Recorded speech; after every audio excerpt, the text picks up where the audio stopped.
పేరట ఒరే నాన్న, మనిషి కష్టపడాలి. ఎందుకు కష్టపడాలో తెలుసా? ఒకరింట్లో ఒక పంది, ఒక నక్క రెండు ఉండేవి. ఆ పంది చాలా కష్టపడి పనిచేసి మధ్యాహ్నం ఇంటికి భోజనానికి వచ్చేది.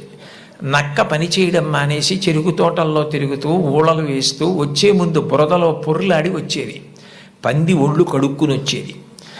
ఇంటికొచ్చి శుభ్రంగా ఉన్న పందిని చూసి ఇదేం పని చేయలేదనుకుని మంచినీళ్లు మాత్రమే పోసేవాడు యజమాని. నక్క ఒంటి నిండా బురదంటించుకోవడం చూసి ఇది బాగా కష్టపడింది అనుకుని బాగా దానికి తిండి పెట్టేవాడు. మోసం ఎన్నాళ్ళు దాగుతుంది?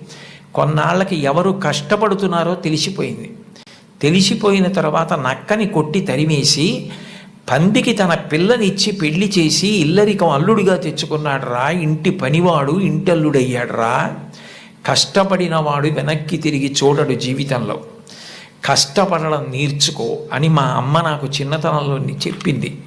మా అమ్మ చెప్పిన కథ నా జీవితానికి దిశానిర్దేశం చేసింది.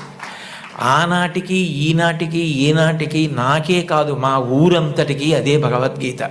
నేను యథాతథంగా ఆయన వ్రాసిన వ్యాసంలో మాటలే చెప్తున్నాను.